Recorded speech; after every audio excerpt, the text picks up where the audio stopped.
কতটুকু ভালো পেতো তুমি? কি নষ্ট হয়েছো তুমি? আমার ওই ইয়াশ চৌধুরীর সাথে গভীর সম্পর্ক হয়ে গেছে, বুঝছো? এই, তুমি কি বুঝো না? তুমি কি পাগল? তুমি বুঝো না একটা ছেলে আর একটা মেয়ে কোন পর্যায়ে গেলে কতটুকু গভীর সম্পর্ক হয়, তুমি বুঝো না? এত কথা কই তুমি? আমি তো হোস্টেলে। আমি তো ঢাকায় চলে আসছি তোমার সাথে দেখা করার জন্য। সারপ্রাইজ! তুমি আমার সাথে দেখা করবে না? ঢাকায় এসছো? তুমি ঢাকা এসছো কেন? ঢাকায় আসবো কেন? এইটা কেমন কথা বললো তুমি? কথা আমি তোমার অনেক মিস করতেছিলাম, তাই ভাবলাম আমি তোমাকে সারপ্রাইজ দেওয়ার জন্য ঢাকায় চলে আসি। নিশান, আমি তোমার সাথে দেখা করতে পারবো না। কোনো সমস্যা? তুমি কি কোনো প্রবলেম আছে? থাকলে আমার বলো। না না, কি হবে, কিছু না, নেই।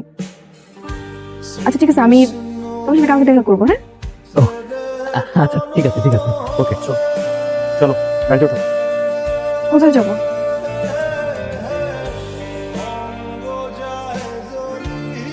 তোমাকে আমার ভালো লাগছে, তোমার নিয়ে লং ড্রাইভে যাবো। ছাড় বুঝলাম তোমার। ও মাই গড, এটা কি ডায়মন্ড রিং? কেমন হয়ে গেছো? না মানে কি সব ড্রেস পরছো, তোমার হাতে কানে কেমন যেন কি জানি পরছো। তোমার পোশাক পরিচ্ছদ, চাল চলন, কথাবার্তা সবকিছুই কেমন যেন পরিবর্তন হয়ে গেছে।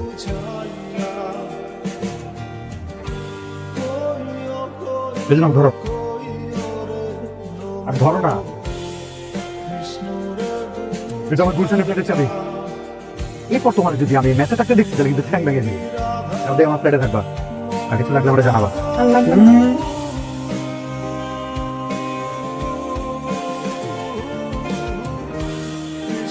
হ্যালো, হ্যালো, কই তুমি? আমি তো বাসায় অ্যাসাইনমেন্ট করতেছি। তুমি বাসায় অ্যাসাইনমেন্ট করতেছো তাই না? ঢাকা মেট্রো ঘর 36/34। তোমার টিচারও দেখলাম মাত্র ক্লাস এন্ট্রি নিল। মানে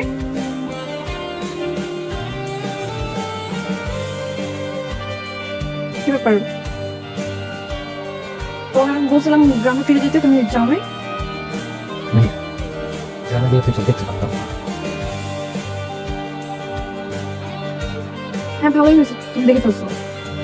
আমি তোমার কথাগুলো বলতে পারছিলাম না।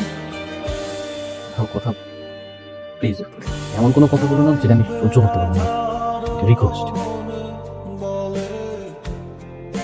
সহ্য তো তোমার করতে হবে নিশান, বাস্তবতা মেনে নিতে হবে। আমি